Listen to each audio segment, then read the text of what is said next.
അപ്പോൾ 12 മണിക്കൂർ റംസാൻ നോയമ്പ് നോക്കുന്നൊരു മുസ്ലിം അതിനകത്തുനിന്ന് പുറത്തു വരുന്നത് അത്ഭുതാവഹമായ ശരീരശക്തിയോടുകൂടിയും അത്ഭുതാവഹമായ മാനസിക ശക്തിയോടുകൂടിയാണ്. കാരണം he gets his will power. ആ മനക്കരുത്താണ് 12 മണിക്കൂർ ആഹാരം വർദ്ധിക്കാനുള്ള മനക്കരുത്ത്. അതിന് നെറ്റ് റിസൾട്ട് എന്ന് പറയുന്നത് ശരീരത്തിനും മനസ്സിനും ശക്തി, ആരോഗ്യം വർദ്ധിക്കുന്നു എന്നുള്ളതോടൊപ്പം the auto immunological system of the body gets very strong. ഈ ഓട്ടോ ഇമ്മ്യൂണോളജിക്കൽ സിസ്റ്റം സ്ട്രോങ് ആയി കഴിഞ്ഞാൽ തളർവാദം ഉൾപ്പെടെയുള്ള നിരവധി രോഗങ്ങൾ ആ വ്യക്തിക്ക് വരാതിരിക്കാനുള്ള ഏറ്റവും വലിയ പ്രിവെൻറ്റീവ് മെഡിസിനാണ് ഈ റംസാൻ നോയമ്പ് എന്ന് പറയുന്നത്. അറബി ദേശത്ത് കൊയ്ത്തെല്ലാം കഴിഞ്ഞ് ധാന്യപ്പുരകൾ നിറഞ്ഞിരിക്കുന്ന സമയത്താണ് ഈ നോയമ്പിൻ്റെ കാലം വരുന്നത്. വേറെ എല്ലാ സ്ഥലത്തും നോയമ്പ് വരുന്നത് ധാന്യക്കലവറകൾ മിക്കവാറും എംറ്റി ആവുന്ന കാലത്താണ് നോയമ്പ് വരുന്നത്. കർക്കിടകത്തിൽ പണ്ട് നോയമ്പുണ്ടായിരുന്നു. കാര്യം മഞ്ഞക്കടകത്തിൽ തിന്നാനൊന്നുമില്ല, അവൻ പട്ടിണിയായി പോകും. പശ്ചാത്തല ദേശത്ത് നോയമ്പ് വരുന്നത് when almost the entire storage of there food item is exhausted after winter. January February winter അങ്ങോട്ട് കഴിഞ്ഞ് മാർച്ച് മാസം ആവുമ്പോഴത്തേന് ഓൾമോസ്റ്റ് ഓൾ ധാന്യപ്പുരകൾ എംറ്റി ആവും. ആ സമയത്താണ് ഏപ്രിൽ മാസത്തെ 50 നോയമ്പ് വരുന്നത്. ബാക്കിയുള്ള എല്ലാ ജനങ്ങളും നോയമ്പ് നോക്കുന്നത് ധാന്യപ്പുരായിലൊന്നും ഇല്ലാതാവുന്ന കാലത്താണ്. പക്ഷെ മുസ്ലിങ്ങളുടെ നോയമ്പ് നോക്കാൻ പ്രവാചകൻ പറഞ്ഞത് അറബി ദേശത്ത് കൊയ്ത്ത് കഴിഞ്ഞ് ധാന്യപ്പുരകൾ നിറയുന്ന സമയത്താണ്. Ask them with full granaries full have hunger with you. പ്രവാചകൻ ആ നോയമ്പ് ഈ കലവറകൾ നിറഞ്ഞു കിടന്ന കാലത്ത് ചെയ്യാൻ പറഞ്ഞത് അത്ഭുതാവഹമായ ഒരു പ്രൊസീജിയറാണ്. എങ്കിൽ മാത്രമേ ആ വിൽ പവർ കിട്ടുള്ളൂ. തിന്നാൻ ഇഷ്ടം പോലെ സാധനമുള്ളപ്പോൾ അത് തിന്നാതിരിക്കുക എന്ന് പറയുന്നത് വളരെ വളരെ മനക്കട്ടി ഉണ്ടാക്കുന്നൊരു സംഭവമാണ്. ഞാൻ പോലീസ് ഓഫീസർമാരുടെ മീറ്റിംഗ് കൂടുന്ന അവസരത്തിൽ ഞങ്ങളുടെ ആ മീറ്റിങ്ങിലുള്ളത് ഒരു 5 പേരോളം ഡയബറ്റിക്കാണ്. ഭയങ്കര ഡയബറ്റീസാണ്. ഒരു തരം മധുരവും കഴിക്കാൻ ഒക്കത്തില്ല. അതുകൊണ്ട് ചായ കൊണ്ടുവരുമ്പോൾ പോലും പഞ്ചസാര ഇല്ലാതാണ് കൊണ്ടുവരുന്നത്. പക്ഷേ ഞങ്ങളുടെ ഒരു അസിസ്റ്റന്റ് കമാൻഡിന് ഒരു രോഗം വന്നു. അതെന്താണെന്ന് വെച്ചാൽ അയാളുടെ ഷുഗർ അബ്സോർപ്ഷൻ വളരെ വളരെ ലോ ആണ്. ഓരോ 20 മിനിറ്റ് കൂടുമ്പോഴും ഓരോ ലഡ്ഡു തിന്നുകൊണ്ടിരുന്നില്ലെങ്കിൽ അയാൾ ചത്തുപോകും. Because you will die. കാര്യം അവൻ തിന്നുന്ന ഷുഗറിൻ്റെ 100-1 അവൻ്റെ ശരീരം അബ്സോർവ് ചെയ്യുള്ളൂ. വല്ലാത്ത രോഗമാണ്. അപ്പോൾ മീറ്റിംഗ് ഇങ്ങനെ നടന്നുകൊണ്ടിരിക്കുമ്പോൾ ഒരു 15 മിനിറ്റ് കഴിയുമ്പോൾ പറയും ഒരെണ്ണം ഒരു ലഡ്ഡു, പിന്നെ ഒരു 15 മിനിറ്റ് കഴിയുമ്പോൾ ഒരു ലഡ്ഡു. 6 ഡയബറ്റീസുകാർ ചുറ്റും ഇരിക്കും. അവന്മാർ പറഞ്ഞു, എഴുന്നേക്കടാ, നിനക്ക് വേറെ എവിടെയെങ്കിലും പോയി തിന്നും, ഞങ്ങൾ 6 ഡയബറ്റീസുകാരോടെ ഒന്നും കഴിക്കാനിരിക്കും, നീ ഇങ്ങനെ ഇരുന്ന് ലഡ്ഡു അടിച്ചാലോ. കാരണം പട്ടിണി കിടന്നിരിക്കുന്ന അവൻ നിന്ന് ലഡ്ഡു അടിച്ചാൽ സംഭവം നമുക്ക് കൺട്രോൾ ചെയ്യാൻ ഒക്കെയില്ല. ഈ സെയിം പ്രൊസീജിയറാണ് പ്രവാചകൻ പറ്റിച്ചത്. ധാന്യപ്പുറം നിറഞ്ഞു കിടക്കുമ്പം പട്ടിണി കഴിക്കാൻ പറഞ്ഞു, റംസാൻ നോയമ്പ് നോക്കാൻ പറഞ്ഞു. ഇത് നമ്മുടെ ഓട്ടോ ഇമ്മ്യൂണോളജിക്കൽ സിസ്റ്റം ശക്തിപ്പെടുത്തുന്നതിനും ശരീരത്തിനും മനസ്സിനും ആരോഗ്യം കിട്ടുന്നതിനും അത്ഭുതാവഹമായ സിസ്റ്റമാണ്. ഈശ്വര സാക്ഷാത്കാരത്തിന് വേണ്ടി പ്രാർത്ഥിക്കുകയും നോയമ്പ് നോക്കുകയും ചെയ്യാൻ പ്രവാചകൻ പറഞ്ഞപ്പോൾ ഇത് ലോകത്തിനുണ്ടാക്കിയ വലിയൊരു വിപ്ലവം ആണ് എന്നുള്ളതാണ് ഈ ചരിത്രകാരന്മാരും മതപണ്ഡിതന്മാരും കണ്ടുപിടിച്ചിരിക്കുന്നത്. 1400 കൊല്ലത്തിന് മുമ്പ് പ്രവാചകൻ ചെയ്ത ഈ സിസ്റ്റം വളരെ അത്ഭുതാവഹമായ ഒരു സിസ്റ്റമാണ്. പ്രവാചകന്റെ 6ാമത്തെ വലിയ സംഭാവന നിയമരംഗത്താണ്. ഒരു നിയമം ഉണ്ടാക്കുക എന്ന് പറയുന്നത് വളരെ ബുദ്ധിമുട്ടുള്ള സംഭവമാണ്. കാരണം വരും നൂറ്റാണ്ടുകളിലെ മനുഷ്യൻ എങ്ങനെ ജീവിക്കുമെന്നും എങ്ങനെ ചിന്തിക്കുമെന്നും മുൻകൂട്ടി കണ്ടെങ്കിലേ സ്ഥായിയായ ഒരു നിയമം ഉണ്ടാക്കാൻ പറ്റുമോ. ഈ സ്ഥായിയായ നിയമം ഉണ്ടാക്കണമെങ്കിൽ ഫാർ സൈറ്റഡ്നെസ് വേണം, ദീർഘവീക്ഷണം വേണം. ആ ദീർഘവീക്ഷണം മാത്രമല്ല, പ്രാക്ടിക്കലായി മനുഷ്യന്റെ ജീവിതത്തിനുള്ള സാഹചര്യം എങ്ങനെയെന്ന് കണ്ടുപിടിച്ചെങ്കിൽ മാത്രമേ ഒരു നിയമസംഹിത ഉണ്ടാക്കാൻ പറ്റുള്ളൂ. ഇതല്ലാത്ത ഒരു നിയമസംഹിത ഉണ്ടാക്കിയാൽ അത് ഒരു തലമുറയ്ക്കകം അമെൻഡ് ചെയ്ത് ഭേദഗതി ചെയ്ത് അങ്ങ് നഷ്ടപ്പെട്ടു പോകും. പ്രവാചകൻ ഉണ്ടാക്കിയ നിയമങ്ങളെപ്പറ്റി നിയമവിശാരദന്മാർ വളരെ കൂലങ്കുഷമായിട്ട് പഠിച്ചു. ആ കൂലങ്കുഷമായിട്ട് പഠിച്ച പല നീതി പണ്ഡിതന്മാർ പറയുന്നത് പ്രവാചകൻ നിയമം ഉണ്ടാക്കിയ ചില നിയമങ്ങൾ അത്ഭുതാവഹം എന്ന് മാത്രമേ പറയാൻ പറ്റുന്നതാണ്. കാരണം 1400 കൊല്ലത്തിന് മുമ്പ് പ്രവാചകൻ ജീവിച്ചിരുന്ന അറബി നാട്ടിൽ സ്ഥായിയായ ഒരു ഭരണഘടന ഉണ്ടായിരുന്നില്ല. 1400 കൊല്ലത്തിന് മുമ്പ് പ്രവാചകൻ ജീവിച്ച അറബി നാട്ടിൽ സ്ഥായിയായ ഒരു ക്രിമിനൽ ലോ ഉണ്ടായിരുന്നില്ല. There was no criminal law, something to which he can refer to. അങ്ങനെ ഒരു സാഹചര്യത്തിൽ പ്രവാചകൻ നിയമങ്ങൾ ഉണ്ടാക്കാൻ തുടങ്ങുകയാണ്. ഓരോന്നോരോന്നായിട്ട് നിയമം. അദ്ദേഹം നിയമങ്ങൾ ഉണ്ടാക്കുമ്പോൾ he cannot immediately or abruptly change a law. If he does that, there will be revolt. അപ്പോൾ ഇത് tradition and change, tradition and transformation, ഇത് രണ്ടിനെയും കൂടെ മെർജ് ചെയ്താൽ മാത്രമേ അത്ഭുതാവഹമായ നിയമങ്ങൾ ഉണ്ടാക്കാൻ പറ്റൂ. നിയമത്തെപ്പറ്റി പഠിച്ച വിശാരദന്മാരായ പണ്ഡിതന്മാർ അദ്ദേഹത്തിൻ്റെ ചില നിയമങ്ങളെപ്പറ്റി കമൻറ്റ് ചെയ്തിട്ടുണ്ട്. അദ്ദേഹത്തിൻ്റെ ഓരോ നിയമത്തെപ്പറ്റിയും കമൻറ്റ് ചെയ്യാൻ വിശാലമായ ദിവസങ്ങളോളം വേണം. പക്ഷെ ഏതാനും ചില നിയമങ്ങൾ പരിശോധിക്കുമ്പോൾ തന്നെ the greatness of profit as A law giver comes out. അതിൽ ശ്രദ്ധേയമായ 2-3 ഉദാഹരണങ്ങൾ മാത്രം എടുക്കുമ്പോൾ മനസ്സിലാക്കാൻ പറ്റും. അതിൽ ഏറ്റവും ആദ്യത്തെ ഒരു നിയമം സ്വത്ത് ഭാഗിക്കുമ്പോഴും സ്വത്തിന് സക്സഷൻ ഉണ്ടാക്കുമ്പോഴും ഉണ്ടാവുന്ന ഒരു നിയമമാണ്. ലോകത്തിൽ പ്രവാചകൻ ജനിക്കുന്ന കാലം വരെ സ്ത്രീകൾക്ക് സ്വത്തവകാശം ഭൂമിയിലെ ഒരു കമ്മ്യൂണിറ്റീസിലും ഉണ്ടായിരുന്നു. ഇന്ത്യയിൽ സ്ത്രീകൾക്ക് സ്വത്തവകാശം ഉണ്ടായിരുന്നില്ല, യൂറോപ്പിൽ സ്ത്രീകൾക്ക് സ്വത്തവകാശം ഉണ്ടായിരുന്നില്ല, ആഫ്രിക്കയിൽ സ്ത്രീകൾക്ക് സ്വത്തവകാശം ഉണ്ടായിരുന്നില്ല, വടക്കേ അമേരിക്കയിലും തെക്കേ അമേരിക്കയിലും സ്ത്രീകൾക്ക് സ്വത്തവകാശം ഉണ്ടായിരുന്നില്ല. സ്വത്ത് വിഭജിക്കുമ്പോൾ ആൺകുട്ടിയുടെ പകുതി സ്വത്ത് പെൺകുട്ടി കൊടുക്കണം എന്ന നിയമം പ്രവാചകൻ ഉണ്ടാക്കിയപ്പോൾ അത് ലോകത്തെ മാറ്റിമറിച്ച അത്ഭുതാവഹമായ ഒരു നിയമസംഹിതയാണ് എന്ന് ചരിത്രകാരന്മാർ പറയും. സ്ത്രീകൾക്ക് ആദ്യമായി സ്വത്തവകാശം കൊടുത്തത് അദ്ദേഹമാണ്. പ്രവാചകൻ ഉണ്ടാക്കിയ മറ്റൊരു നിയമത്തെപ്പറ്റി ലോകത്തിലെ നിയമവിശാരദന്മാർ സംതിങ് എക്സ്ട്രാ ഓർഡിനറി എന്നാണ് പറയുന്നത്. കാരണം ലോകത്തിൽ സ്ത്രീകൾക്ക് 20-ാം നൂറ്റാണ്ട് വരെ എത്തിയിട്ടും പിതൃസ്വത്തവകാശം ഉണ്ടായിട്ടുണ്ട് ചില രാജ്യങ്ങളിൽ, മാതൃസ്വത്തവകാശം ഉണ്ടായിട്ടുണ്ട് ചില സമൂഹങ്ങളിൽ, ഭ്രാതൃസ്വത്തവകാശം ഉണ്ടാക്കിയിട്ടുണ്ട്, സഹോദരന്റെ സ്വത്തവകാശം ഉണ്ടാക്കിയിട്ടുണ്ട്. പക്ഷേ പുത്രസ്വത്ത് അവകാശം എന്നൊരു സാധനം നിയമത്തിൽ കൊണ്ടുവന്നത് പ്രവാചകൻ ചെയ്ത അത്ഭുതകരമായ ഇന്നോവേഷനാണ്. ഒരമ്മ ജീവിച്ചിരിക്കുമ്പോൾ ഒരാൺകുട്ടി മരിച്ചാൽ ആ ആൺകുട്ടിയുടെ സ്വത്തിൻ്റെ 1/6 അമ്മയ്ക്ക് കിട്ടണം എന്നുള്ള നിയമം. ഈ പുത്രസ്വത്ത് അവകാശം എന്ന് പറയുന്ന റെവല്യൂഷൻ ഈ സംതിങ് എക്സ്ട്രാ ഓർഡിനറി, പ്രാക്ടിക്കൽ എന്ന് മാത്രമല്ല കാലാതിശയിയായ ഒരു നിയമമാണ് അവിടെ അദ്ദേഹം അവതരിപ്പിക്കുന്നത്.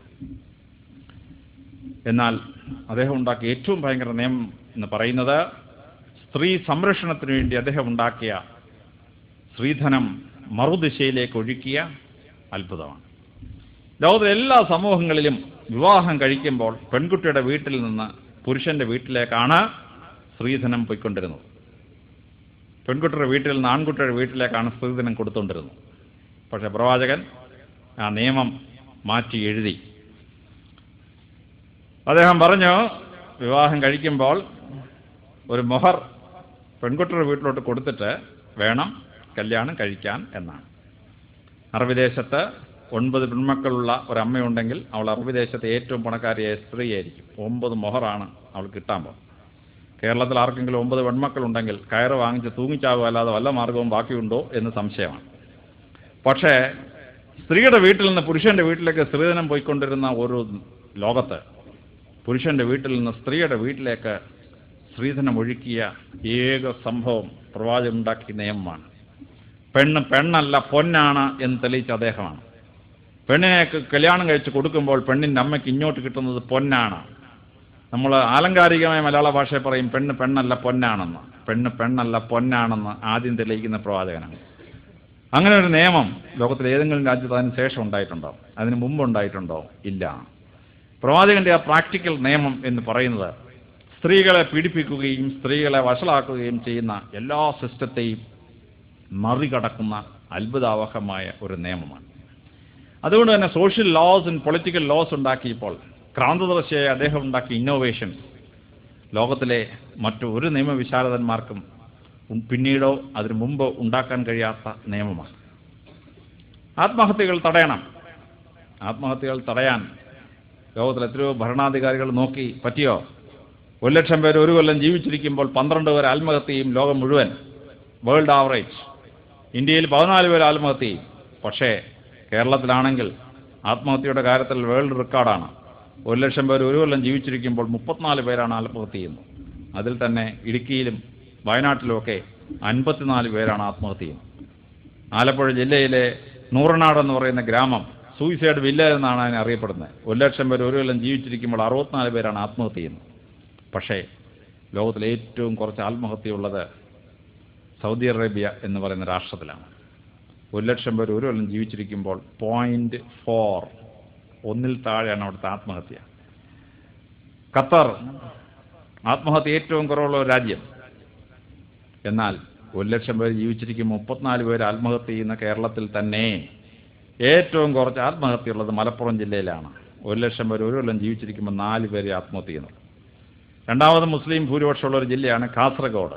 അവിടെ 1,00,000 പേർ ഒരു കൊല്ലം ജീവിച്ചിരിക്കുമ്പോൾ 6 പേരെ ആത്മഹത്യ ചെയ്യുന്നുള്ളൂ. കേരളത്തിൽ 1,00,000 പേർ ഒരു കൊല്ലം ജീവിച്ച് 34 പേര് ആത്മഹത്യ. ഇതേ കേരളത്തിലാണ് മലപ്പുറവും കാസർഗോഡും ഉള്ളത്. അവിടെ എന്തുകൊണ്ടാണ് ആത്മഹത്യ നടക്കാത്തത്? ഞാൻ അമ്പരന്ന് പോയി. ഞാൻ അവസാനം ഒരു മുസ്ലിം മുള്ളായോട് ഞാൻ പോയി ചോദിച്ചു, എന്താണ് ഇസ്ലാം മതത്തിൽ മാത്രം ആത്മഹത്യ ഇല്ലാതാവുന്നത്? അദ്ദേഹം പരിശുദ്ധ ഖുർആൻ അങ്ങോട്ട് തുറന്നു എന്നെ ഒരു പാസേജ് വായിച്ച് കേൾപ്പിച്ചു. എനിക്കിപ്പോൾ അതിൻ്റെ പേര് നമ്പറൊന്നും അറിയാൻ വയ്യ. അദ്ദേഹം വായിച്ച് കേൾപ്പിച്ചിട്ട് അതിൻ്റെ സാരാംശം പറഞ്ഞ് മനസ്സിലാക്കി. ആത്മഹത്യ ചെയ്യുന്നവന് ഇഹലോകവും പരലോകവും നഷ്ടപ്പെടുന്നു. പരലോകത്തിൽ ചെന്നാൽ നരകത്തിന് 7 ഭാഗം, അതിൽ ഏറ്റവും താഴത്തെ അറയിലാണ് ഈ ആത്മഹത്യ ചെയ്തതിനെ കൊണ്ടിടുന്നതെന്ന്.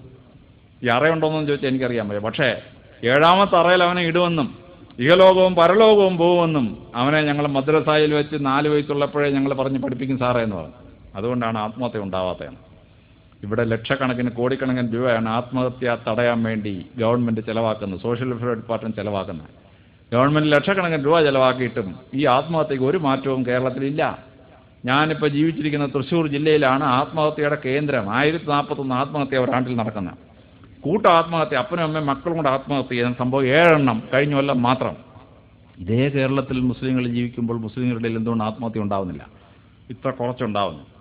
അപ്പോൾ പരിശുദ്ധ പ്രവാചകന്റെ ആ ഒരു കൽപ്പന മലാഹ പറഞ്ഞു കൊടുത്തത് പ്രവാചകൻ എഴുതി പരിശുദ്ധ ഖുർആനിൽ, ശരി. പക്ഷേ ആ പ്രവാചകൻ അത് ഇന്റർപ്രറ്റ് ചെയ്തുകൊണ്ട് വന്നിരിക്കുന്ന ആ വരവ് ആ മുള്ള വായിച്ച് കേൾപ്പിച്ചപ്പോഴാണ് എനിക്ക് എൻ്റെ സാരാംശം മനസ്സിലായത്. ഒരു സാമൂഹിക തിന്മ ഈ ലോകത്തുനിന്ന് ഇല്ലാതാക്കാൻ പരിശുദ്ധ പ്രവാചകന്റെ ഒരു കൽപ്പന വളരെ സിമ്പിളായിട്ടാണ് ആ പ്രോബ്ലം അദ്ദേഹം സോൾവ് ചെയ്യുന്നത്. അങ്ങനെ സോൾവ് ചെയ്തപ്പോൾ ലക്ഷക്കണക്കിന് ആത്മഹത്യകൾ ഈ ലോകത്ത് നിന്ന് ഇല്ലാതായി തീരുകയാണ്. നിയമം ഉണ്ടാക്കുമ്പോൾ നിയമം കാമരാജ് പണ്ട് ചോദിക്കുന്ന പോലെ ചട്ടം ആർക്ക് വേണ്ടി? ചട്ടം ജനങ്ങൾക്ക് വേണ്ടിയാണ്. ജനങ്ങൾക്ക് ഉപകരിക്കുന്ന രീതിയിൽ വേണം ചട്ടം ഉണ്ടാക്കേണ്ടത്.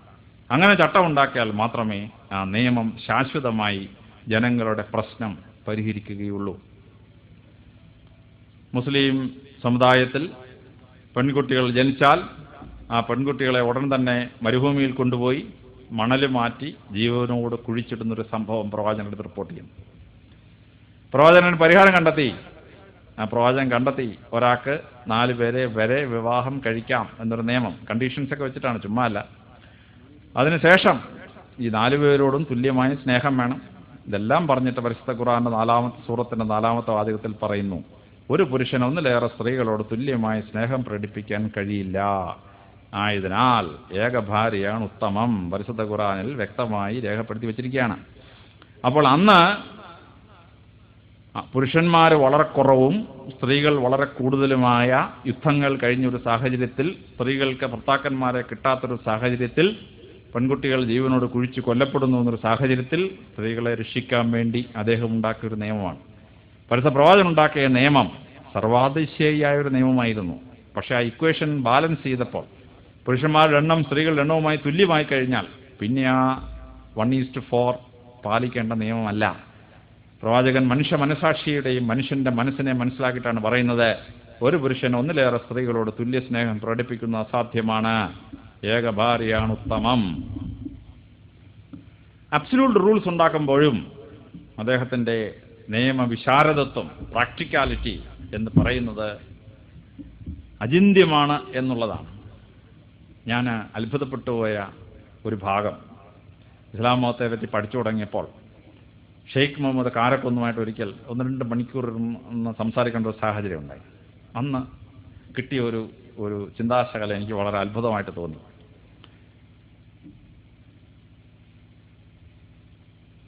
ആ ചിന്താശകലത്തിൽ ഒരു പ്രാക്ടിക്കൽ റൂള് അപ്ലൈ ചെയ്തുകൊണ്ട് വരികയാണ്.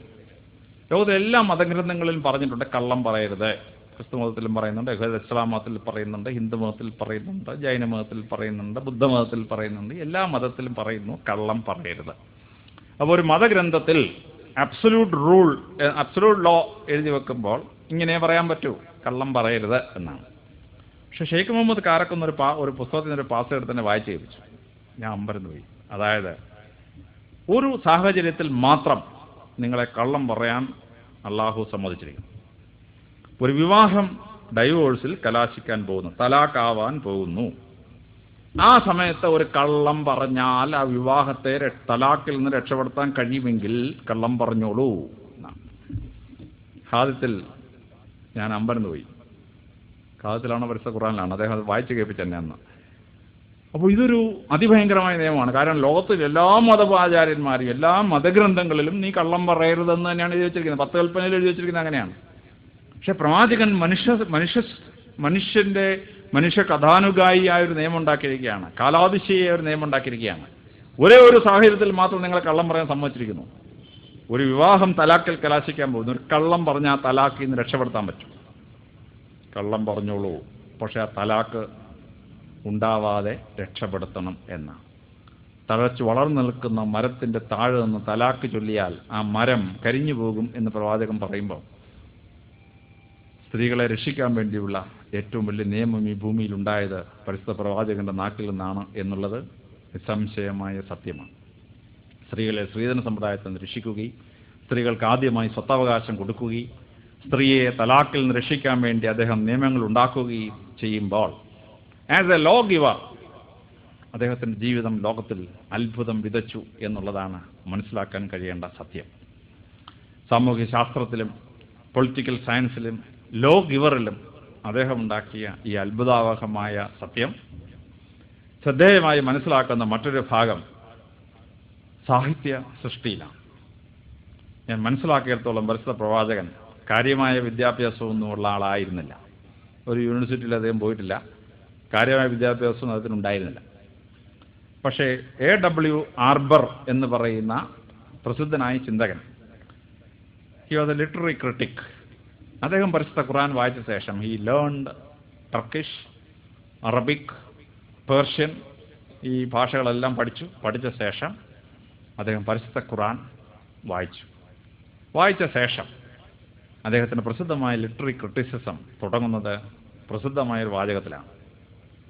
When you read Quran, it appears as if you are hearing music.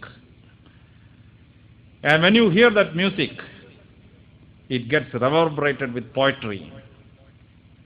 അപ്പോൾ ലിറ്റററി ക്രിട്ടിക്കായ ആർബർ പരിശുദ്ധ ഖുർആൻ വായിച്ചു കേട്ടപ്പോൾ അതിന് ആദ്യം തോന്നുന്നത് ഇത് സംഗീതമാണ് എന്നാണ്. രണ്ടാമതായി അദ്ദേഹം അറബി ഭാഷയും തുർക്കി ഭാഷയും പേർഷ്യൻ ഭാഷയും പഠിച്ച അദ്ദേഹം പരിശുദ്ധ ഖുർആൻ വായിച്ചു കേട്ടപ്പോൾ പറയുന്നു അത് കവിതയാണ്, സംഗീതം കവിത കൊണ്ട് അലതല്ലുന്നു എന്നാണ് ആർബറുടെ അനാലിസിസ്. എനിക്ക് അറബി ഭാഷ അറിയാൻ വയ്യ, പരിശുദ്ധ ഖുർആൻ വായിച്ചു കേട്ടാൽ എനിക്കൊന്നും പിടികിട്ടത്തുമില്ല. പക്ഷേ ഇത് മുഴുവൻ പഠിച്ച ശേഷമാണ് ആർബർ അദ്ദേഹത്തിൻ്റെ പ്രസിദ്ധമായ അഭിപ്രായം പറയുന്നത്.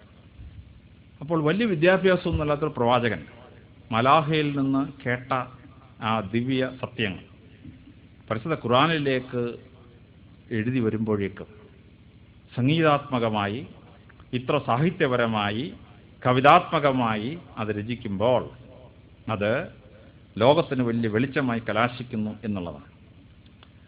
ഇന്ത്യയിലെ മഹാനായ ഒരു ചിന്തകൻ ഇതിനെ വിശേഷിപ്പിച്ച ശേഷം പറയുന്നു, പരിശുദ്ധ ഖുർആൻ ഇതിഹാസത്തിൻ്റെ സ്വഭാവങ്ങൾ എല്ലാം അടങ്ങിയതാണ് എന്നുള്ളതാണ്. നിസ്സാരനായ ആളല്ല. അറബിന്ദോ എന്ന് പറയുന്ന IAS, അന്നത്തെ ICS പരീക്ഷയ്ക്ക് ഫസ്റ്റ് റാങ്ക് വാങ്ങിച്ച ശേഷം സ്വാതന്ത്ര്യ സമരത്തിൽ പങ്കെടുക്കാൻ വേണ്ടി ICS വലിച്ചെറിഞ്ഞ ശേഷം പോണ്ടിച്ചേരിയിൽ പോയി ലൈഫ് ഡിവൈൻ എന്ന അത്ഭുതകരമായ പുസ്തകം എഴുതിയ ലൈഫ് ഡിവൈനിലാണ് അദ്ദേഹം പറയുന്നു പരിശുദ്ധ ഖുർആൻ അദ്ദേഹം പഠിച്ച് വായിച്ച് കേൾക്കുമ്പോൾ അത് ഇതിഹാസത്തിൻ്റെ സ്വഭാവം കൈവരിച്ചിരിക്കുന്നു എന്നുള്ളതാണ്. അപ്പോൾ എന്താണ് ഈ ഇതിഹാസം? ഇതിഹാസത്തെ വേദവ്യാസൻ വളരെ സുന്ദരമായി വ്യാഖ്യാനിച്ചിട്ടുണ്ട്. ധർമാത്ര കാമമോക്ഷാണാം ഉപദേശ സമന്വിതം പൂർവയുക്തം കഥായുക്തം ഇതിഹാസം പ്രജശ്രേ എന്നാണ്. മനുഷ്യൻ ഈ ഭൂമിയിൽ ജീവിക്കുമ്പോൾ നേരിടേണ്ട കർമ്മം, അർത്ഥം, ധർമ്മം, അർത്ഥം, കാമം, മോക്ഷം എന്ന 4 സാഹചര്യങ്ങളെയും നേരിടുന്നതിന് വേണ്ടി ഉപദേശ സമന്വിതം ഉപദേശങ്ങൾ ചേർത്ത് പൂർവയുക്തം കഥായുക്തം യുക്തമായ കഥകളിലൂടെ ആ സത്യം നമ്മളെ മനസ്സിലാക്കുന്ന രീതിയിൽ എഴുതിയിട്ടുള്ളതാണ് ഇതിഹാസം എന്നുള്ളതാണ്. അറബിന്ദോ അദ്ദേഹത്തിൻ്റെ ലൈഫ് ഡിവൈനിൽ പരിശുദ്ധ ഖുർആന്റെ പ്രസിദ്ധമായ ഭാഗങ്ങൾ എടുത്ത് ഉദ്ധരിച്ച ശേഷം അദ്ദേഹം പറയുന്നു, ഭൂമിയിലൊരു മനുഷ്യനെ മനസ്സിലാക്കാനുള്ള ധർമ്മത്തെയും അർത്ഥത്തെയും കാമത്തെയും മോക്ഷത്തെ നേരിടാൻ വേണ്ടിയുള്ള എല്ലാ അവസരങ്ങളിലും മനുഷ്യൻ അറിഞ്ഞിരിക്കേണ്ട തത്വങ്ങൾ ഇതാ സംഗ്രഹിച്ചിരിക്കുന്നു ഏറ്റവും ചുരുങ്ങിയ വാക്കുകൾ. കാരണം മതഗ്രന്ഥങ്ങളിൽ വെച്ച് ഏറ്റവും സൈസ് കുറഞ്ഞ ഒരു ഗ്രന്ഥമാണ് പരിശുദ്ധ ഖുർആൻ. വേദപുസ്തകത്തിന് 66 ഗ്രന്ഥങ്ങളുള്ളപ്പോൾ ലക്ഷക്കണക്കിന് സെൻറ്റൻസസ് വാക്കുകൾ ആൽഫബറ്റ്സ് ചേർത്ത് ഉണ്ടാക്കി വെച്ചപ്പോൾ ഹിന്ദുമതത്തിന് 1261 ഗ്രന്ഥങ്ങളുള്ളപ്പോൾ പരിശുദ്ധ ഖുർആൻ എന്ന് പറയുന്നത് ജസ്റ്റ് 6666 സെൻറ്റൻസസ്, 6666 വാചകങ്ങളെ പരിശുദ്ധ ഖുർആനിലുള്ളൂ. പക്ഷേ ഇത്ര സംഗ്രഹമായി ഈ 6666 വാക്യങ്ങളിലായി ജീവിതത്തിൻ്റെ 4 സ്ഥായിയായ ഭാവങ്ങളെ നേരിടാനുള്ള ഉപദേശങ്ങൾ സമന്വയിച്ച് സംഗ്രഹിച്ച് ലോകത്തിന് നൽകിയിട്ടുള്ള അത്ഭുതമാണ് പരിശുദ്ധ ഖുർആൻ എന്ന ലൈഫ് ഡിവൈനിൽ അറബിന്ദോ സർട്ടിഫൈ ചെയ്യുന്നു. ഇന്ത്യയിലെ ഋഷിതുല്യനായ അദ്ദേഹം ഈ സത്യം കണ്ടെത്തുമ്പോൾ പരിശുദ്ധ ഖുർആൻ എന്ന് പറയുന്ന ഈ മഹൽ ഗ്രന്ഥത്തിന് ഇത്രമാത്രം കാവ്യഭംഗി, ഇത്രമാത്രം സംഗീത ശ്രുതി മധുരമായി അത് രചിക്കുവാൻ പരിശുദ്ധ പ്രവാചകന് കഴിയുമ്പോൾ ഒരു സാഹിത്യ സൃഷ്ടി എന്ന നിലയ്ക്ക് അദ്ദേഹം ലോകത്തിന് കൊടുത്ത സംഭാവന അത്ഭുതാവഹം എന്നാണ് വീണ്ടും പറയപ്പെടുന്നത്. അറബികൾ പരിശുദ്ധ പ്രവാചകന്റെ കാലശേഷം ജനസംഖ്യാനുപാതികമായി നോക്കിയാൽ ഈ ലോകത്തിൽ ആരെയും തോൽപ്പിക്കാൻ കപ്പാസിറ്റിയുള്ള ഒരു ജനതയായിരുന്നില്ല. ബാബിലോണിയൻ സംസ്കാരത്തിന്റെ പ്രസിദ്ധമായ എംപയറിനോട് താരതമ്യപ്പെടുത്തുമ്പോൾ അറബികൾ എണ്ണത്തിൽ തുച്ഛമായിരുന്നു. പ്രവാചകൻ 632 മരിക്കുന്നു, 634 ഇറാഖ് പിടിച്ചടക്കും. 636 പേർഷ്യയിലെ സസാനിഡ് എംപയറിനോട് താരതമ്യപ്പെടുത്തുമ്പോൾ അറബികളുടെ ആകെ ശക്തി സസാനിഡ് എംപയറിന്റെ ഒരു പ്രോവിൻസിന് അത്രയും പോലും ഇല്ല അറബികൾ. പക്ഷേ 636 ഇറാൻ അവർ പിടിച്ചെടുക്കുന്നു. 711 മുഹമ്മദ് ബിൻ കാസിം വന്ന സിന്ധ് പിടിച്ചെടുക്കുന്നു. പിന്നീടൊരു 78-80 കൊല്ലം കൊണ്ട് ഈജിപ്തിൽ കയറി, ഈജിപ്തിൽ നിന്ന് ലിബിയ വഴി മൊറോക്കോ വഴി ടുണീഷ്യ വഴി മൊറിറ്റാനിയ വഴി നേരെ ജിബ്രാൾട്ടറിൽ എത്തിച്ചേരുന്നു. ജിബ്രാൾട്ടർ എന്ന് പറയുന്ന സ്ഥലത്തിന്റെ പേര് തന്നെ മുസ്ലിം ജനറലിന്റെ പേരിലാണ്, ജിബ്രാൽ അൽ താരിഖ്. താരിഖ് എന്ന ജനറൽ കടന്നുപോയ സ്ഥലം, അതാണ് ജിബ്രാൾട്ടർ എന്ന വാക്കിന്റെ അർത്ഥം തന്നെ. കടന്നു കയറി സ്പെയിനും പോർച്ചുഗലും പിടിച്ചടക്കിയ ശേഷം പിറനീസ് പർവ്വതങ്ങളുടെ മുകളിലൂടെ ഫ്രാൻസിലേക്ക് ഇരച്ചു കയറുന്നു ഇസ്ലാമിക സൈന്യം. പാരീസിന് 132 കിലോമീറ്റർ തെക്ക് വെച്ചാണ്, ടൂൾസ് എന്ന സ്ഥലത്ത് വെച്ചിട്ടാണ് ചാൾസ് മാർട്ടൽ ഇസ്ലാമിക സൈന്യത്തെ പരാജയപ്പെടുത്തുന്നത്. ആ യുദ്ധത്തിൽ ചാൾസ് മാർട്ടൽ തോറ്റിരുന്നുവെങ്കിൽ യൂറോപ്പ് മുഴുവൻ ഇസ്ലാമായനെയായിരുന്നു. യൂറോപ്പ് ഇസ്ലാമിൻ്റെ കയ്യിൽ പോയിരുന്നെങ്കിൽ അമേരിക്ക വടക്കൻ ഭൂഖണ്ഡങ്ങൾ മുഴുവൻ ഇസ്ലാമിൻ്റെ കയ്യിൽ പോയതിനെ. ലോകത്തെ മുഴുവൻ തിരിച്ചുവിട്ട ഒരു യുദ്ധം. ആ യുദ്ധത്തിന് ശേഷമാണ് ഇസ്ലാം നിൽക്കുന്നത്. അലക്സാണ്ടർ ചക്രവർത്തിയുടെ സാമ്രാജ്യം എത്രയുണ്ടായിരുന്നു, ആ സാമ്രാജ്യം മുഴുവൻ ഇസ്ലാമിൻ്റെ കയ്യിലെത്തി. Plus Spain and Portugal and Malaysia and Indonesia തെക്കോട്ട്. അലക്സാണ്ടർ ചക്രവർത്തി പിടിക്കാൻ രാജ്യമില്ല എന്ന് വന്നിട്ടാണ് കരഞ്ഞെന്നാണ് പറയുന്നത്. പക്ഷെ അലക്സാണ്ടർ ചക്രവർത്തിയുടെ മുഴുവൻ സാമ്രാജ്യം ഇസ്ലാമിക് സാമ്രാജ്യത്തിൻ്റെ കയ്യിൽ വന്നു 80 വർഷങ്ങൾ വരെ. പ്രവാചകൻ മരിക്കുന്ന സമയത്ത് ഇങ്ങനൊരു ലോകാതിശയായ സാമ്രാജ്യം ഇസ്ലാമിൻ്റെ കയ്യിൽ കിട്ടുമെന്ന് ഒരു കാരണവശാലും സ്വപ്നം കാണാൻ പറ്റിയില്ല. പക്ഷേ പ്രവാചകൻ നിയമാവലി എഴുതി ഉണ്ടാക്കി വെച്ചപ്പോൾ അതിനകത്ത് വളരെ കൃത്യമായി when you conquer a foreign people what you are suppose to do എന്ന് കൃത്യമായി എഴുതി വെച്ചിട്ടുണ്ട്. അപ്പോൾ ഈ നിയമം അദ്ദേഹം എഴുതി വെച്ചപ്പോൾ ഇസ്ലാമിന് ഭാവിയിൽ ഉണ്ടാവാൻ പോകുന്ന വളർച്ച എവിടം വരെയെന്ന് കൃത്യമായി അദ്ദേഹം പഠിച്ചിരുന്നു. അതുകൊണ്ടാണ് when you conquer people you conquer them with a specific law.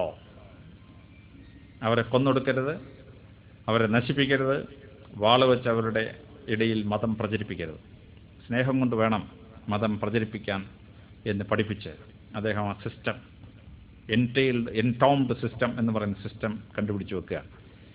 ഒരു കാരണവശാലും ഇങ്ങനെ സാമ്രാജ്യം ഉണ്ടെന്ന് 632 സ്വപ്നം കാണാൻ പറ്റിയില്ല. പക്ഷേ 80 കൊല്ലം കൊണ്ടൊരു വലിയ സാമ്രാജ്യം ഉണ്ടാകും. പക്ഷേ യുദ്ധത്തിൽ തോറ്റാൽ പിന്മാറേണ്ടതെങ്ങനെ എന്നൊരു ശാസ്ത്രവും അദ്ദേഹം കൃത്യമായി പഠിപ്പിച്ചു വച്ചിരിക്കുകയാണ്. അതിലെന്നെ ഏറ്റവും അത്ഭുതപ്പെടുത്തുന്നത് സ്പെയിനിൽ നടന്ന യുദ്ധത്തിന് ശേഷം ഉണ്ടായ ഉടമ്പടിയാണ്. സ്പെയിനിൽ പോർച്ചുഗലും ഇസ്ലാമിക രാഷ്ട്രങ്ങളായിരുന്നു 800 വർഷത്തോളം. സാരസൻസ് എന്ന് പറയുന്ന ആളുകൾ. ആ സാരസൻസ് ആണ് സ്പെയിനിൽ നിന്ന് വന്ന് ഈ കേരളത്തിൽ തന്നെ തലശ്ശേരിയിലുള്ള ഒടത്തിൽ മോസ്ക് ഉണ്ടാക്കിയത്. സാരസൻ സ്റ്റൈലുള്ള സ്പാനിഷ് സ്റ്റൈലിലാണ് ഒടത്തിൽ മോസ്ക് ഉണ്ടാക്കിയിരിക്കുന്നത്. അവസാനം ഫെർഡിനാൻഡ് ഇസബെല്ല വിവാഹം കഴിക്കുകയും അരാഗണൻ കാസ്റ്റയിൽ ഒന്നുചേരുകയും ചെയ്ത ശേഷം അവർ മുസ്ലിങ്ങൾക്കെതിരെ യുദ്ധം നടത്തുകയും എൽ സിഡ് എന്ന് പറയുന്ന സേനാനായകൻ മുസ്ലിങ്ങളെ ഏതാണ്ട് തോൽപ്പിക്കുന്ന ഒരു സാഹചര്യം ഉണ്ടായപ്പോൾ മുസ്ലിങ്ങളുടെ പ്രസിദ്ധനായ രാജാവ് ഫെർഡിനാൻഡിന് ഒരു ലെറ്റർ അയച്ചു. അദ്ദേഹം പറഞ്ഞു, തോൽക്കും എന്ന് ഞങ്ങൾക്ക് ഉറപ്പായതിനാൽ ഇവിടെ ഇനി ഒരു ചോരപ്പുഴ ഒഴുക്കാൻ ഞങ്ങൾ ഉദ്ദേശിക്കുന്നില്ല. പക്ഷേ ഒറ്റ കണ്ടീഷൻ നിങ്ങൾ സമ്മതിച്ചാൽ ഞങ്ങളിതാ പിന്മാറുന്നു. ഫെർഡിനാൻഡ് ആ എഴുത്ത് കിട്ടി. അദ്ദേഹം അത്ഭുതപ്പെട്ടു. കാരണം ഒരു യുദ്ധത്തിൻ്റെ അത്ഭുതാവഹമായ അവസാനം വരുമ്പോൾ ഇതാ ഒരു നിയമം എഴുതി വച്ചിരിക്കുന്നു. അതെന്താണ്? ആ നിയമം വളരെ സിമ്പിളാണ്. ഞങ്ങളുടെ പ്രവാചകന്റെ മകളുടെ പേരിലാണ് ഈ പട്ടണത്തിൻ്റെ പേര്, ഫാത്തിമ. ആയതിനാൽ ഈ പട്ടണത്തിൻ്റെ പേര് നിങ്ങൾ മാറ്റില്ല എന്ന് ഉറപ്പ് തന്നാൽ ഞങ്ങൾ സ്പെയിനും പോർച്ചുഗലിനും വിട്ട് മൊറോക്കോയിലേക്കും മൊറിറ്റാനിയയിലേക്കും പൊക്കോളാം. ഫെർഡിനാൻഡ് എടുത്ത് വായിച്ചു നോക്കിയിട്ട് പറഞ്ഞു, is it true? Can they withdraw like this? They were in this country for 800 years. How could they withdraw? എന്നിട്ട് he sent a reply, yes, we will not change it. ഒരു യുദ്ധം അവോയ്ഡ് ചെയ്ത ശേഷം മുസ്ലിങ്ങൾ മൊറോക്കോയിലേക്കും മൊറിറ്റേനിയയിലേക്കും തിരിച്ചുപോയി. Leaving Portugal and Spain for Christians. ക്രിസ്ത്യൻസിന് വിട്ടുകൊടുത്തു പോർച്ചുഗൽ ആൻഡ് സ്പെയിൻ. അതിനുശേഷം ഫാത്തിമയിലാണ് കന്യാസ്ത്രീ മാതാവ് പ്രത്യക്ഷപ്പെടുന്നത്. ക്രിസ്ത്യാനികൾ ഇന്ന് കന്യാസ്ത്രീ മാതാവിനെ വിളിക്കുന്ന പേരാണ് ഫാത്തിമ മാതാ കോളേജ് എന്നൊക്കെ പറയും. ആ ഫാത്തിമയിൽ കന്യാസ്ത്രീ മറിയം പ്രത്യക്ഷപ്പെട്ടപ്പം ആ കന്യാസ്ത്രീ മറിയം ക്രിസ്ത്യാനികളോട് പറഞ്ഞെന്താണെന്നറിയാമോ? ഈ സ്ഥലം മുസ്ലിങ്ങളുടെ പേരിലുള്ള സ്ഥലമാണ്. ഇവിടെയാണ് ഞാൻ പ്രത്യക്ഷപ്പെടുന്നത്. എല്ലാ മതസ്ഥരും ഒരുമിച്ച് സഹോദരങ്ങളെപ്പോലെ ജീവിക്കണം. അന്നത്തെ ഉടമ്പടി നിങ്ങൾ പാലിക്കണം. ഇതാണ് ഫാത്തിമയിൽ മാതാവ് പ്രത്യക്ഷപ്പെട്ട് പറഞ്ഞത്. ക്രിസ്ത്യാനികൾ കന്യാസ്ത്രീ മറിയത്തെ വിളിക്കുന്ന പേര് മുസ്ലിങ്ങളുടെ പ്രവാചകന്റെ മകളുടെ പേര് ചേർത്താണ്, ഫാത്തിമ മാതാവെന്നാണ്. ഈ നിയമം ഉണ്ടാക്കാൻ വേണ്ടി ഫെർഡിനാൻഡിന് എഴുതി കൊടുക്കുന്ന ലെറ്ററിനകത്ത് മൂറുകൾ രാജാവ് കോട്ട് ചെയ്യുന്നത് പ്രവാചകൻ ഉണ്ടാക്കിയ ഒരു നിയമമാണ്. When you withdraw to avoid a bloodshed, മോണുമെന്റ്സിനെ കീപ്പ് ചെയ്ത ശേഷം പിന്മാറണം എന്നുള്ളതാണ്. അഡ്വാൻസ് ചെയ്യുന്ന സമയത്തും പ്രവാചകന്റെ പ്രസിദ്ധമായ നിയമം പാലിക്കുകയാണ്. കോൺസ്റ്റാന്റിനോപ്പിൾ പിടിച്ചെടുത്ത ശേഷം സുലൈമാൻ ദ ഗ്രേറ്റ് അദ്ദേഹത്തിന് ഒരൊറ്റ ഉത്തരവ് പാസ്സാക്കിയാൽ മതിയായിരുന്നു. ഇടിച്ച് നിരത്തടാ ഹേഗിയ സോഫിയ എന്ന് പറഞ്ഞിരുന്നെങ്കിൽ ഹേഗിയ സോഫിയ കത്തീഡ്രൽ 100 കൊല്ലം കൊണ്ടുണ്ടാക്കിയ കത്തീഡ്രൽ ഇടിച്ച് നിരത്തിയനാണ്. സുലൈമാൻ ദ ഗ്രേറ്റ് എന്ത് പറഞ്ഞു? Don't touch that monument. തലമുറകൾ കൊണ്ട് ക്രിസ്ത്യാനികൾ ഉണ്ടാക്കിയ ഒരു സ്ഥലമാണ്, നശിപ്പിക്കരുത്. അതിൻ്റെ വിൻഡോ പെയിൻസ് പോലും താഴ്ത്തിട്ടില്ല. ഗ്ലാസ് പെയിൻസിൽ വരച്ചിരുന്ന പടങ്ങൾ പോലും മാറ്റിയില്ല. അദ്ദേഹം പറഞ്ഞു അത് യേശുവിൻ്റെ അമ്മയായ മറിയമാണ്. ഇത് പരിശുദ്ധ ഖുർആനിലെ സൂറത്ത് മറിയത്തിൽ പറയുന്ന നമ്മുടെ പ്രവാചകന്റെ അമ്മയാണ്. ആ പടം അങ്ങനെ നോട്ടെന്ന് പറഞ്ഞു. ഹേഗിയ സോഫയിലെ മാതാവിൻ്റെ ഒരൊറ്റ പടം സുലൈമാൻ തകർത്തില്ല. ആ കത്തീഡ്രൽ ഒരു മോസ്കായി മാറ്റി. പക്ഷെ അദ്ദേഹം പറഞ്ഞു ക്രിസ്ത്യാനികൾക്ക് പ്രാർത്ഥിക്കണമെങ്കിൽ അവിടെ ഒന്ന് പ്രാർത്ഥിച്ചിട്ട് പൊക്കോട്ടെ, നോ ഒബ്ജക്ഷൻ. പ്രാർത്ഥിക്കണമെങ്കിൽ പ്രാർത്ഥിച്ചോ, ഞങ്ങളവിടെ പ്രാർത്ഥിക്കും, അതേ ഉള്ളൂ. കത്തീഡ്രൽ തകർത്തില്ല, കത്തീഡ്രൽ സ്പയർ തകർത്തില്ല, മാതാവിൻ്റെ പടങ്ങൾ ഉൾപ്പെടെ യേശുവിൻ്റെ പടങ്ങൾ ഉൾപ്പെടെ ഒറ്റ പടവും തകർത്തില്ല. കുരിശിൻ്റെ പടമുള്ളിടത്ത് മാത്രം അദ്ദേഹം മാറ്റി കളഞ്ഞു. കാരണം അദ്ദേഹം കുരിശിൽ മരിച്ചിട്ടില്ല എന്ന് മുസ്ലിങ്ങൾ അന്നത്തെ വിശ്വാസപ്രകാരം അദ്ദേഹം പറഞ്ഞു, നോ, അത് മാത്രം മാറ്റിയേക്കാൻ പറഞ്ഞു. യേശുവിൻ്റെ പടം മാറ്റില്ല, കന്യാസ്ത്രീ മാതാവിൻ്റെ പടം മാറ്റില്ല. അപ്പോൾ വിക്ടോറിയസ് ആർമീസ് പോകുമ്പോൾ ഒരു നിയമവും, വെൻ ആർമീസ് വിഡ്രോ അനദർ നിയമവും. ഇസ്ലാമിക സൈന്യത്തിന് പ്രവാചകൻ നിയമം ഉണ്ടാക്കിയപ്പോൾ സ്നേഹത്തിലധിഷ്ഠിതമായ രക്തപ്പുഴ ഒഴുക്കാത്ത, മനുഷ്യൻ്റെ കണ്ണീരൊഴുക്കാത്തൊരു നിയമമാണ് അവർ കൊടുത്തത്. ഇതൊന്നും മനസ്സിലാക്കാതെ മുസ്ലിങ്ങളെ കുറ്റം പറയുന്ന ഒരുപാട് പേരുണ്ട്, ചരിത്രം വായിക്കാതെ മനസ്സിലാക്കാതെ. അപ്പോൾ നിയമം ഉണ്ടാക്കുന്ന സമയത്തും കലാതിശയിയായ മനുഷ്യനെ നയിക്കാൻ വേണ്ടി നിർദ്ദേശങ്ങൾ പാസ്സാക്കുന്ന സമയത്തും ലോകത്തിന് അത്ഭുതാവഹമായ വെളിച്ചമായി പരിശുദ്ധ പ്രവാചകന്റെ ജീവിതം നമുക്ക് നിൽക്കുകയാണ്. പ്രവാചകൻ തൻ്റെ ജീവിതത്തിലൂടെ ആ സമൂഹത്തിന് പല തെറ്റുകളും തുറന്നു കാണിച്ചു കൊടുക്കുകയാണ്. ആ തെറ്റുകൾ തുറന്നു കാണിച്ചു കൊടുക്കുമ്പോൾ ചില കാര്യങ്ങൾ നമ്മുടെ ശ്രദ്ധയിൽപ്പെടും.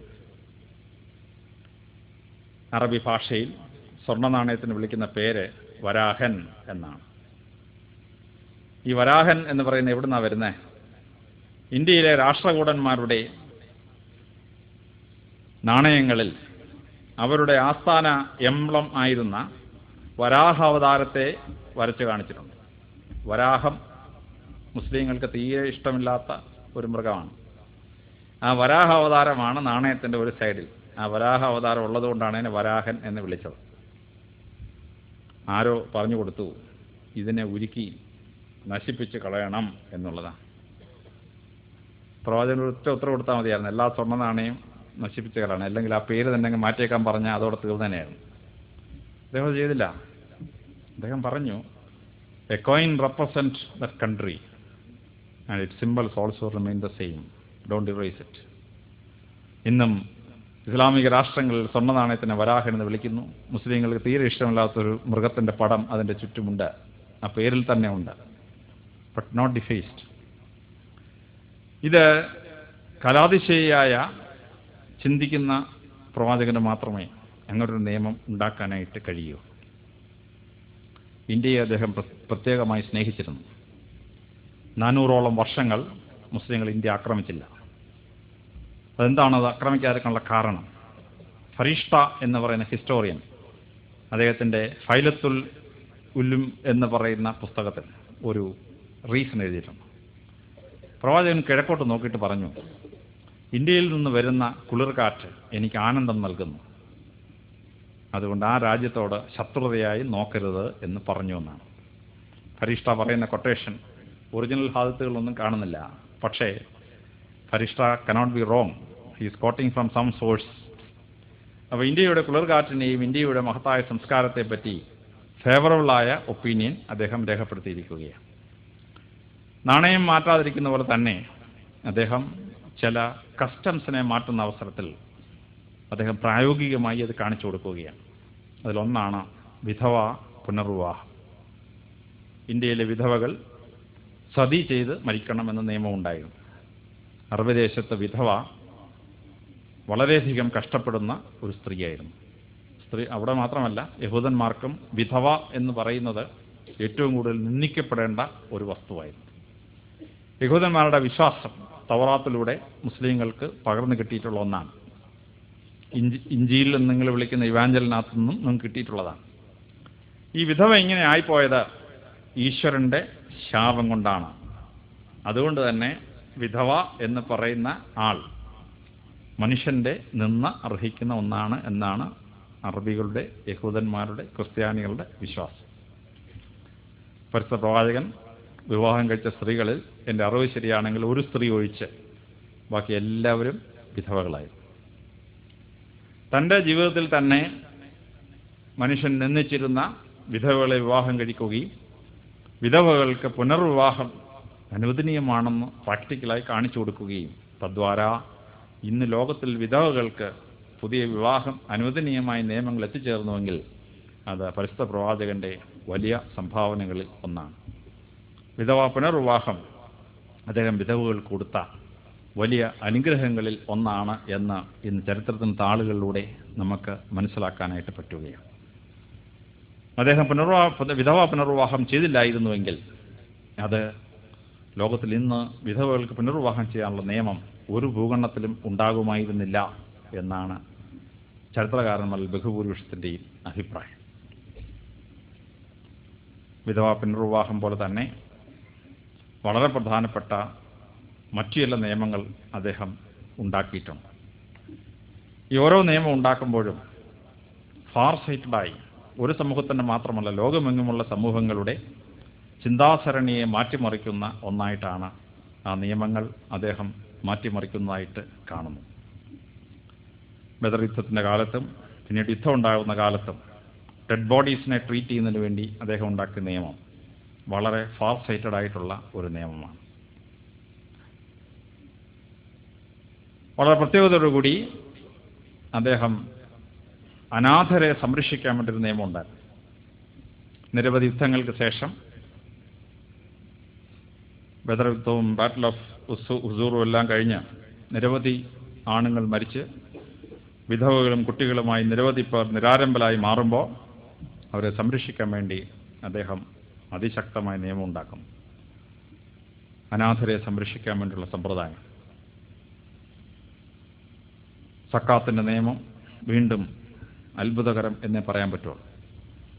പണക്കാരന്റെ സമ്പത്ത് പാവപ്പെട്ടവനിലേക്ക് പോകുന്നതിന് വേണ്ടി ശാസ്ത്രീയമായ ഒരു നിയമസംഹിതയിലൂടെ വെൽത്ത് അക്യുമുലേഷന്റെ പ്രസിദ്ധമായ ഒരു പ്രിൻസിപ്പിളിലൂടെ അദ്ദേഹം ഒരു സിസ്റ്റം കണ്ടെത്തുകയാണ്. 2 നിയമം അദ്ദേഹം ഉണ്ടാക്കുന്നു. ഒന്ന്, ഉസൂറി ഈസ് പ്രൊഹിബിറ്റഡ് ഇൻ ഇസ്ലാം. പണം പലിശയ്ക്ക് കൊടുക്കുന്നതും ആ പലിശയും വാങ്ങിച്ച് ബ്ലേഡ് കമ്പനികൾ നടത്തി മനുഷ്യനെ ഉപദ്രവിച്ച് അവൻ്റെ കുടുംബം വസൂലാക്കി പാപ്പരാക്കി മാറ്റുന്നതുമായ സമ്പ്രദായം ഇസ്ലാമിൽ അദ്ദേഹം നിരോധിച്ചു. പണം പലിശയ്ക്ക് കൊടുക്കാൻ പാടില്ല. പണം പലിശയ്ക്ക് കൊടുക്കാൻ പാടില്ല എന്നുള്ള നിയമത്തിൻ്റെ അതിൻ്റെ എക്കണോമിക് പ്രിൻസിപ്പിൾ വളരെ ശക്തമാണ്. ആർക്കാണ് പണം വേണ്ടത്? പണം വേണ്ടത് ദരിദ്രനാണ്. ആരാണ് പണം കൊടുക്കുന്നത്? പണം കൊടുക്കുന്നത് പണം കയ്യിലുള്ളവനാണ്. പണമില്ലാത്തൊരു ദരിദ്രൻ പണമുള്ള ഒരു പണക്കാരൻ്റെ നിന്ന് പണം കടം വാങ്ങിക്കുകയും അതിന് ഇവൻ പലിശ കൊടുക്കുകയും ചെയ്താൽ കാർൽ മാർക്സ് പറയുന്ന പോലെയുള്ള സർപ്ലസ് വാല്യൂ ഇവൻ്റെ അധ്വാനത്തിൽ നിന്നുണ്ടാവുന്നത് മുതലാളിയുടെ കയ്യിലേക്ക് പോയിക്കൊണ്ടിരിക്കും. It is virtual communism. What is Jesus prophet Muhammad telling? കമ്മ്യൂണിസമാണ് അദ്ദേഹം പറയുന്നത്. ക്യാപിറ്റലിസ്റ്റ് പ്രിൻസിപ്പിളിലൂടെ പണം സമാഹരിക്കാനുള്ള പ്രൊസീജിയർ എതിർ ദിശയിലേക്ക് ഒഴുക്കുകയാണ്. Usuries prohibited in Islam. Saudi Arabia കൊണ്ട് പണം ബാങ്കിലിട്ടാൽ 10 കൊല്ലം കഴിഞ്ഞ് എന്നാൽ ഇട്ട പണമേ കിട്ടൂ. No money will add to it. അപ്പോൾ പാവപ്പെട്ടവനെ രക്ഷിക്കാനുള്ള വലിയ സമ്പ്രദായമാണ് ഈ ബ്ലേഡ് കമ്പനികളിൽ നിന്നും പണം കടം കൊടുത്ത് പലിശയ്ക്ക് പലിശയും വാങ്ങിക്കുന്ന ഷാർക്കുകൾ എന്ന് പറയുന്നവരുടെ കയ്യിൽ നിന്ന് പാവപ്പെട്ടവനെ രക്ഷിക്കുക. അതോടൊപ്പം തന്നെ സക്കാത്ത് 2.5% of what wealth you have should go to the poor എന്നുള്ളതാണ്. ഈ 2.5 എന്ന് പറയുന്നത് 1400 കൊല്ലത്തിന് മുമ്പ് value addition to economy was റഫ്ലി അറൌണ്ട് 2.5%. ഇന്ന് 10% വരെ വാല്യൂ അഡീഷൻ ഉണ്ടാക്കാം. വാല്യൂ അഡീഷൻ ഉണ്ടാക്കുക എന്ന് പറഞ്ഞാൽ ബാങ്കിൽ പലിശ കിട്ടാൽ തന്നെ 8.5% കിട്ടും. ഇന്ത്യൻ എക്കണോമി 9% വളരുന്നതുകൊണ്ട് value addition to wealth is 9%. പക്ഷേ 1400 വർഷം മുമ്പ് പ്രവാചകൻ ജീവിച്ചിരുന്നപ്പോൾ എക്കണോമിസ്റ്റുകൾ പറയുന്നത് value addition to property was 2.5%. അപ്പോൾ ഈ വാല്യൂ അഡീഷൻ എത്ര ഉണ്ടാവുന്നോ അത് പാവപ്പെട്ടവന് പോകാൻ വേണ്ടി അദ്ദേഹം നിയമം ഉണ്ടാക്കി. 2.5% ഈ സക്കാത്ത്. Wonderful economic principle has devised. എന്നിട്ട് അദ്ദേഹം വ്യക്തമായി പറഞ്ഞു, അയലോക്കത്തൊരുത്തൻ പട്ടിണി കിടക്കുമ്പോൾ സുഭിക്ഷമായി ഭക്ഷണം കഴിക്കുന്നത് ഭക്ഷണമല്ല വിഷമാകുന്നു എന്നാണ്. അപ്പോൾ പാവപ്പെട്ടവൻ്റെ കയ്യിൽ നിന്ന് പണം അടിച്ചെടുക്കാൻ പലിശ കൊടുക്കുന്നത് നിരോധിക്കുകയും പണക്കാരൻ്റെ വാല്യൂ അഡീഷൻ അവൻ്റെ സമ്പത്തിനുണ്ടാകുന്ന 2.5% ഓരോ കൊല്ലവും പാവപ്പെട്ടവന് പോകാൻ വേണ്ടി നിയമം ഉണ്ടാക്കുകയും പാവപ്പെട്ടവന് ഭക്ഷണം കൊടുക്കാതെ പണക്കാരൻ ഭക്ഷണം കഴിച്ചാൽ ക്രിസ്തു പറയുന്ന ലാസറിൻ്റെ ഉപമ പോലെ ആയിത്തീരാതിരിക്കാൻ വേണ്ടി ഒരു പ്രിവെന്റീവ് മെക്കാനിസം ഉണ്ടാക്കുകയും ചെയ്യും. So the economic principle he devised was such that no man will be poverty stricken. ദാരിദ്ര്യമുള്ള ഒരുത്തരും സമൂഹത്തിൽ ഉണ്ടാവാതിരിക്കാനുള്ള 2 പ്രിവെന്റീവ് എക്കണോമിക് പ്രിൻസിപ്പിളാണ് പ്രവാചകൻ ഉണ്ടാക്കുന്ന economic principle. As a sharp economist, he made rules with which poor people is saved from penury and pauperism. ഇത് economic പ്രിൻസിപ്പിളിൻ്റെ ചിന്ത വെച്ച് നോക്കുമ്പോൾ 1400 കൊല്ലത്തിന് മുമ്പ് ഡിവൈസ് ചെയ്യുക എന്ന് പറയുന്നത് അചിന്ത്യമായ ഒരു പ്രൊസീജിയറാണ് എന്നുള്ള കാര്യത്തിന് യാതൊരു സംശയവും വേണ്ട. വളരെ കൃത്യമായി നമ്മൾ സംസാരിക്കുന്ന അവസരത്തിൽ അദ്വൈതവാദത്തിൻ്റെ വലിയ കോൺട്രവേഴ്സി, കെ.ആർ. നാരായണൻ പണ്ട് പ്രസംഗിച്ചപ്പോണ്ടായ കോൺട്രവേഴ്സി നിങ്ങൾ ശ്രദ്ധിച്ചിട്ടുണ്ടാവും. കാരണം ഈ അദ്വൈത ഫിലോസഫിയുടെ ബേസിസ് പരിശുദ്ധ ഖുർആനിൽ പ്രവാചകൻ പറയുന്ന ഫിലോസഫിയിൽ കൂടെ വരുന്നു എന്നാണ് കെ.ആർ. നാരായണൻ പറഞ്ഞത്. ഭയങ്കരമായ എതിർപ്പുണ്ടായി. അദ്ദേഹം ഹിന്ദുമതത്തെ താഴ്ത്തി കിട്ടി എന്നൊക്കെ പറഞ്ഞു. എന്തായാലും കോൺട്രവേഴ്സിയിലൂടെ ഞാൻ കിടക്കുന്നില്ല. ഒരർത്ഥത്തിൽ ഈ മാൻ ആൻഡ് ഗോഡ് ഈസ് വൺ എന്ന് പറയുന്ന ആ വലിയ സംഭവം, അൾട്ടിമേറ്റ്ലി മാൻ റീച്ചസ് ഗോഡ് എന്ന് പറയുന്ന വലിയ സംഭവം അദ്വൈതത്തിൻ്റെ ബേസിസാണ്. അത് പരിശുദ്ധ ഖുർആനിൽ വളരെ കൃത്യമായി പ്രവാചകൻ പറഞ്ഞ് സ്റ്റേറ്റ് ചെയ്തിട്ടുള്ള ഒരു സംഭവമാണ്. കോൺട്രവേഴ്സിയിലോട്ട് പോകാതെ തന്നെ മൊണോതെയിസത്തിൽ നിന്ന് അദ്വൈതിസ്റ്റിക് ഫിലോസഫിയുടെ ബേസിസ് പോലെ പരിശുദ്ധ ഖുർആനിൽ പറയുന്നത് വളരെ ഫാർ റീച്ചിങ് ആയിട്ടുള്ള ഒരു ഫിലോസഫിക് പ്രിൻസിപ്പിളാണ് എന്നുള്ളത് മനസ്സിലാക്കാൻ വളരെ സിമ്പിളായ സംഭവമാണ്. ഞാൻ 1.5 മണിക്കൂറിലേറെ സംസാരിക്കുന്ന നിർത്തുകയാണ്. എനിക്കിനി 3.5 മണിക്കൂർ ട്രാവൽ ചെയ്തെങ്കിലേ തൃശ്ശൂർ ചെല്ലാൻ പറ്റുള്ളൂ. ഈ രാത്രിയുടെ യാമങ്ങളിൽ നമ്മൾ പരിശുദ്ധ നബി തിരുമേനിയുടെ ജന്മദിനത്തെപ്പറ്റി ചിന്തിക്കുമ്പോൾ മഗ്രോഹിൽ കമ്പനി പറയുന്നത് പോലെ ലോകത്തിലെ 100 മഹാന്മാരെ എടുക്കുമ്പോൾ ലോക ചരിത്രത്തെ മാറ്റിമറിച്ച അവസാനത്തെ 22 വർഷങ്ങൾ പ്രവാചകൻ ഈ ഭൂമിയിൽ ചെയ്ത മാറ്റം രാഷ്ട്രീയത്തിലാണേലും സോഷ്യോളജിയിലാണേലും എക്കണോമിക്സിലാണേലും ലിറ്ററേച്ചറിലാണേലും ആസ് എ ലോ മേക്കർ ആണെങ്കിലും വിദ്യാഭ്യാസ സമ്പ്രദായത്തിലാണെങ്കിലും ലോക ചരിത്രം ഇന്ന് നമ്മൾ കാണുന്ന മോഡേൺ സിവിലൈസേഷനായി മാറിയതും ഞാനും പുതിയ ഒരു മാനവികതയുടെ മക്കളായി ഈ ഭൂമിയിൽ ജീവിക്കുന്നുവെങ്കിലും ഇത് പ്രവാചകൻ്റെ നിയമസംഹിതയിൽ നിന്നും പ്രവാചകൻ്റെ കൽപ്പനകളിൽ നിന്നും ഹാദിത്തുകളിൽ നിന്നും വന്നതാണെന്ന് നാം മനസ്സിലാക്കേണ്ടതാണ്.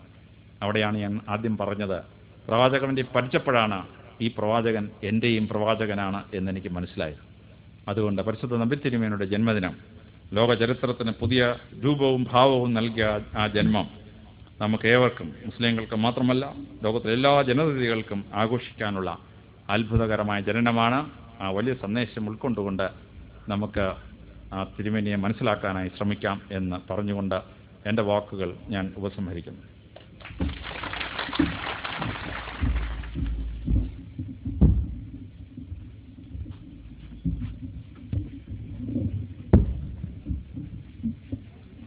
ഈ പ്രസംഗത്തിന്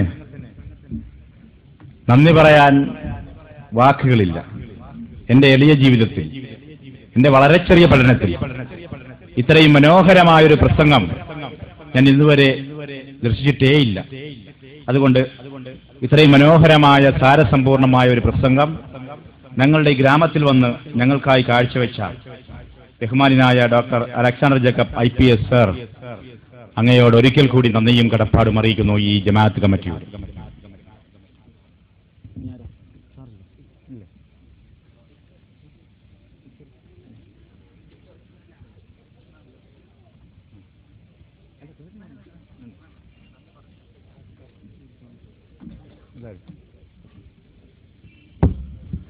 അപ്പോ നമ്മുടെ സമ്മേളനം ഇവിടെ അവസാനിക്കുകയാണ്. ഈ സമ്മേളനത്തിൽ പങ്കെടുത്ത മുഴുവൻ സമുദായ നേതാക്കന്മാർക്കും ഒറ്റവാക്കിൽ നന്ദിയും കടപ്പാടും അറിയിക്കുന്നു. ഈ സമ്മേളനത്തിൽ സമയം കണ്ടെത്തി ഇവിടെ പങ്കെടുക്കുകയും ഇവിടെ സമയം ചെലവഴിക്കുകയും ചെയ്തതിന് ഞങ്ങളുടെ 1000 അഭിനന്ദനങ്ങൾ അറിയിക്കുന്നു. നമ്മുടെ ഈ സ്നേഹസംഗമം മരിക്കാതിരിക്കട്ടെ, ഇനിയും എന്നുമെന്നും ഈ സ്നേഹസംഗമം നിലനിൽക്കട്ടെ എന്ന് ദൈവത്തോട് പ്രാർത്ഥിച്ചുകൊണ്ട് സമ്മേളനം അവസാനിച്ചതായി അറിയിക്കുന്നു.